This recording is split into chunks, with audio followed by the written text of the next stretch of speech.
You know? Yeah. If you're just entering your life using drugs recreationally, remember this. It's a slippery fucking slope. And one thing can change that will ruin your life forever. The fact that it might feel good and fun today, and it might make sense to use it at a party because it's a good time.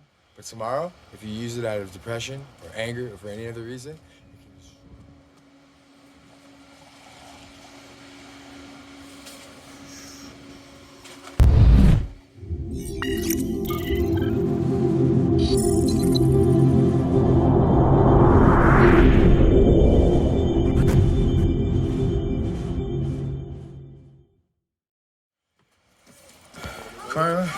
Karma's a funny thing. Karma, I can sum up in this. Yesterday, I spent my entire day trying to help people who were having problems. I saved a woman's life, got her back to her bank card, and the check that somebody stole from her when I saw a woman hop out of a dealer's car, walk up to me and say, "There's a lady downtown in the alleyway, passed out. Her name's Charlie. You know that big native girl?" And well, I got her card and took her money. And I saw her hop out of my dealer's car. The dealer that I'm trying to avoid, but unfortunately, I have a disease that sometimes I'm stuck with. Well, I got on a bicycle I saw somebody steal from one of my friends, and I knew it was his. I clotheslined him and used his face as a kickoff. I got downtown. It was a 75-second adventure. I was downtown, found the man whose bike I was on, gave him his bike and said, "I need your help. Behind this business, in this alleyway, behind Smoke's Patinery, Geraldine's laying there, and she's overdosed. And somebody just got out of what's his name's car and told me that she robbed her." I said, "Okay, give me the car, give me the check. I'll make you some money. You know I'm a fraud guy." She handed it over. I said, "I'll meet you down there in 5 minutes." So I got down there. I found Geraldine. "Here's your bike. Come with me." We ran. And as we got up to the doorstep where Geraldine was laying there unconscious, the owner of that apartment just so happens to pull up, and she's 2 doors down from the owner, who probably wouldn't have given a shit because they're not the same as the demographic of the person who did. And this lady, every time somebody's on her porch, says, "May you guys please move along? I don't like that stuff, and I don't want anybody to get harmed today." She's a nurse. She got out of her car instantly, got on her phone, and screaming at the paramedic, told them the address of the intersections and had them there. She's like, "AYRION, you can go." She's like, "I know you have warrants out for your arrest," which I can own, and I do. What am I getting? 30 days for 1 point that helped the police take down a massive drug ring? I didn't rat anybody out. All they did was catch me after 5 days being out of jail. Too humble to ask my mother-in-law for a drive to get my methadone drink because they've done so much for me that I don't deserve. And I've done so little for them and done so much harm to them that I didn't feel I could even ask for a ride to get my drink after they took me in out of jail for something that I did that I deserved. So we got to Barry and I said, "I need to get my ID." And I went to my dealer, I got a point. Long story short, I got arrested and released on the spot, but never got to go home to that house. I was homeless once again 5 days after out of jail, sick with no dope from my dealer, and hadn't even got to my drink yet. I called my dealer up and I let him know that I was arrested and that they have an investigation open on him. There's York Region Police. I missed that court date in York Region because I don't know anything about York Region. I'm not mentally capacitated basically to even do this video, so I'm having help doing it. Now I've warrants out for missing court, breach of probation, failed to prepare, and possession of a scheduled plastic drug, fentanyl. 1 point. A medical issue that I deal with every day. A disease like cancer that I will do jail time over because the society renders us criminals and not patients. So now, back to Geraldine. The ambulance is about 40 decibels away, and I say, at 40 decibels, I'll take off, but I can't leave until then. I feel compelled to stay here. But my mind tells me now, because every time I do mouth-to-mouth resuscitation, I feel like it steals a part of me. I've probably saved over 150 people. If you don't believe me, ask Bella that used to work at the Busby Center. She has a tattoo on her leg and dedication to me because I used to run around with a backpack full of naloxone saving lives, and I didn't even know why. Long story short, I saw Geraldine today, and I gave her back her bank card and her check, and I told her, "I know who took your money. If you really want to know, I'll see you in a little bit. Other than that, here you go." She cried in my arms. She didn't know how to thank me, and I didn't even want thanks because it wasn't about that. All it was about is that the fact that I have been compelled now to do my days selflessly and not about me. Even if it hurts, I don't care. I want the pain because I've done so much wrong to so many good people. If I don't get to feel pain, I'm spitting in God's face. And I believe in my fourth consciousness is the fact that I know that I know that I know that I know would be so disrespectful to mankind, humanity, my daughter, my bloodline, my family, everything. The fact that my family came from India, a country where 1.7 billion people live, and 800 million of garbage of the other 1 billion 300 million people, or 2 billion, if you want to get math, or 2 million, sorry. Long story short, Geraldine was so thankful. I couldn't even express my gratitude for just being able to help her. And the person that I was with trying to help has been somewhat of a load in a backpack, but I still feel compelled to help. And yeah, long as she disappears on me. Either way, we began this video for a reason, and my mental health was so twisted up. Well, we just want to do an introduction before we do the actual interview. My name's AYRION. Like we can do as many interviews. Oh yeah, it was karma. Karma is this. After doing that all day and spending my whole day trying to help people and own up for debts that I have with people and saying, if you would like, I'll come downstairs, I'll let you beat me up, you can take everything off of me and this. And they're like, how about we go downstairs, we have a cigarette together, we shake hands and make an agreement. And every single person owned up with me that I could find, and anybody that didn't, please message me, because I want to. I want to pay you. Well, and I spent the whole day while I stopped. I saw a friend. And they were getting a little, and doing some of the things that I like to do, which I've told myself now for the first time really in my life. And I've lied through my teeth saying that I've tried, but for the first time in my life, I'm genuinely trying to recover from this disease that I have and at least be able to live with it in harmony and treat my family and my daughter and my son and my baby mother with the respect and dignity they deserve from me, and society with the dignity they deserve, and give tribute to the fact that my demographic is literally being treated like criminals and not patients, as I said. Karma was this. I stopped for just that second to say hello, and my mind switched to, maybe I should ask if I should do a toad. And the second I turned around to walk away, even though I was turning around to walk away, there was a boulder about this big of ice on the sidewalk that I should have seen, and I probably did, but my mind forgot because I was fixated on the one thing that has me shackled and handcuffed more than the Barrie police. I turned around, and that block had me hit the ground so hard my teeth left an imprint on the ground. And I got up and I said, okay, I'll leave. That's karma. So if you don't believe in karma, or you don't believe in divinity, or a creator of some sort, I'm sorry your ignorance keeps you blind. The only thing you should remember is, every single human being on this earth has a problem, and everybody has mental health, whether it's good, bad, up, down, left, right, black, white, it doesn't matter. They all have mental health. It's a real thing, and guess what? If you judge somebody based on the way they act or what they do for their disease, you're not a good person. You're not a great person. You're not a bad person. You're just not a person. What you are is a parasite.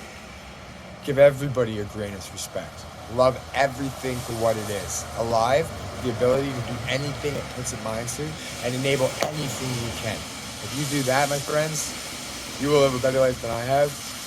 And I feel like at least for 1 second of my life, I did something good after all the bad I did. I want to say one more thing before I end this. Yeah. Go right ahead, buddy. My son and my daughter, I love you guys so much. McLean, don't ever think for a second you're less important than your sister. And Ariana, stop being a little butt. See, that's the funny thing with AYRION. His wife, your child's last name's McLean. McLean. Yeah, tell them. McLean. Hey, good man. I got named my son McLean after a man who worked for the Barrie police when I was younger, and he stopped me on the bridge, and he actually treated me with respect. And after that, respect that he treated me with, I felt compelled to help him on his missions, but only specific ones. I wasn't a rat. But if he needed help with something, I'd help him. I swear to God, I never ever named anything. No. But there was some times where some things were missing that people needed back, and he'd be like, if you could find this, it would be really nice to get it back. And I was like, well, I mean, what if those people wanted something for it? And he'd be like, well, we can figure that out. But AYRION, let's figure it out. Anyways, McLean was named after Kevin McLean.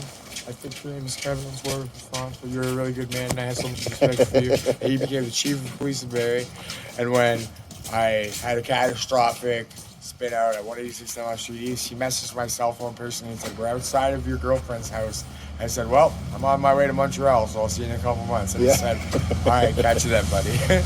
You know what I mean? Long story short, karma is that my son is named after him because I truly respect the law and the justice system, even though I can't follow it too well, but I'm trying. And I think that we all owe ourselves a check. Because I think we all are guilty of one thing in this world, and that is judging people based off of what we see, and not judging them based off of how we think they might be feeling on the inside. Yeah. When they're at their worst or their best. So either way. It's okay, you can go. I'll rotate for you. Either way. I'll rotate for you. You guys, for me, do me one favor. Share this. Subscribe. Thank God it's just John. I don't need to worry about getting robbed. Oh, okay. I thought it was just the camera. Sorry, just hold Share on. this, subscribe, and let people know. Yeah, we're taking a video about karma. An introductory. And just help me spread my message that once in a while, it'd be nice if somebody thought about something other than themselves. And if everybody did that just for 1 minute a day, this world would be a better place. If everybody did that, like I'm trying to do to own up for all the bad I've done, I think this world would be an amazing place. But all I want is somebody to just feel worth what they're worth. Yeah. When they feel like they're worth nothing, because we're worth everything. Just remember, we're all made from whatever he made us. No, that's the good thing about this one. I didn't have to say anything. You just took the whole interview on your own. That was beautiful. No. Did you like that? Yeah, I loved it. Okay? Yeah. You know that this is my thing is called McLean Films, right? Yeah. Oh, so That's why I and your child. So Ariana, I said my first child will always be named after me. No, that's Crystal. Oh, Crystal. Yeah. I love her with all. No, yeah, she's fine. Hey, fuck you, Crystal. Hey, yeah, fuck you. Right? I love you, girl. I would like to interview her sometime as well. Okay, sorry. Go ahead. I always wanted to name my first child after me, so I named my daughter Ariana. McLean. And my son McLean. I chose that name because. Oh, your son's last name's McLean. My son's first name is McLean. Oh, first name. Kevin's last name. The chief of police showed me the respect for the first time. Any police officer that ever dealt with me as a child or walking over Big Bay Point Bridge showed me more respect than any cop had ever done. He stopped and he talked to me like a human being. Hold on. What do you mean the Big Bay Point Bridge? What happened? Like over by St. Peter's, the bridge that goes over the train tracks. Okay, I don't know what happened. You have to. The people. When you mention that, people say, "What happened?" Okay. I was a bit of a deviant, and I've always done things with intention. Yeah. So I might have organized some groups of people going around checking inside cars and things. Okay. No. Okay, never mind. I thought you meant like you can commit suicide or something. No. But what was going on is that. Yeah. Yeah. Karma. You remember me, don't you? Thanks, guys. No, it's okay. Sherry. So. Good seeing you. I missed you. But hey. So McLean stopped that day and he said, Arion, there's been a lot of car hopping going on in the area. And he's like, and some of my friends' houses have been hit, and they're missing some things that are really important to me. Some things that can't be replaced. Some electronics and cameras that have pictures on them, and computers that have files on them. And they can't get back, and they don't get them back. It's very serious. It's worth more than any denomination to be spent. And I said, well, like, what are you asking me? And he said, if I give you the serial numbers and the types of things, he's like, I know you know a lot of people. He's like, I know you're young. I was about 11 to 12 years old. He's like, or maybe 4. How old are you? I was between 11 or 15. How old are you now? I'm 33. Are you 34? 33. 30. You're still June 28, 1989. You're still young. You're still young, bud. It's weird to think about it that way. You're right. Within 3 years, always. Oh, that's Crystal down there doing something. So, what give that girl some money. What would your message be? If I had one message to give everybody? To the world, to people going through addiction, or somebody who watches someone going through addiction, or hanging out with the bad crowd, slowly getting involved in that lifestyle. You know? Yeah. If you're just entering your life using drugs recreationally, remember this. It's a slippery fucking slope. And one thing can change that will ruin your life forever. The fact that it might feel good and fun today, and it might make sense to use at a party because it's a good time, But tomorrow, if you use it out of depression or anger or for any other reason, it can destroy your life in seconds because it will become a habit. No, it's okay. Oh, sorry. No, And it's other okay. than that, if you're in this crisis and you have this disease, that you do and you can get over it. You will if you try your hardest. But you really, really, really have to stop lying to yourself and everybody around you and own up to the fact that you've done so many bad things, so many good people that never deserved any of them. And I guess try to have that divine feeling that I had where I was compelled to just live the day after I crawled out of that forest. After that's another story. That's another story, yes. That was beautiful. And who are you? You got a vapor that you can sell? I have my vapes over at the place, yeah. I don't know, man. No, I know. Sorry for the interruption. No, okay? no. And I hope this thing. We're on the streets. I don't know how these videos get edited or who watches it, but if you're dealing with these issues that I'm dealing with, I know it hurts, man. And every day's a struggle, and I feel you. But once in a while, you gotta struggle for someone else, okay? Try that. God, or whatever. God. It's a funny way of treating you better when you treat other things better too. Treat yourself with respect. You mean everything to someone. And if you don't mean anything, if you think you don't, everybody means everything to me. That's why I'm doing this now. And if you're entering this life or you feel like using drugs or anything like that, you know what? I'm not going to tell you not to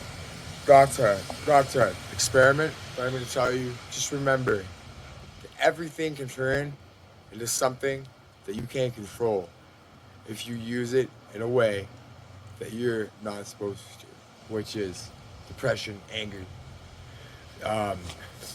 intention to make somebody feel, like, oh, like say your wife left you. And you're like, oh, well, I'm just going to go and sniff coke, go to the bar and fuck whores all day. And you go and you do that, and you think that that's going to hit her, and she's going to be like, oh my God, he's spiraling out. She wants to come back. She won't come back. She won't. It won't work. The only thing that will work is that you own up to what you've done, you apologize to the people you've hurt, you fix the problems you've made, and you live your life with something other than yourself. And never, ever, ever, ever, ever, ever lie about you trying to become sober if you're not actually trying to become sober. Because that's the worst thing. Yeah, run by it. No, you won't be. Just go. You'll just be another face and you'll be nothing. 29 years in one town. Thank you. That's all I have to say. That's all you got to say. Thank you for letting me say this. Oh, you're very welcome. Thank you for sharing it. I feel like I wouldn't have been able to get that out of my mind. Even if people can't understand it, I would never been able to say it without your help.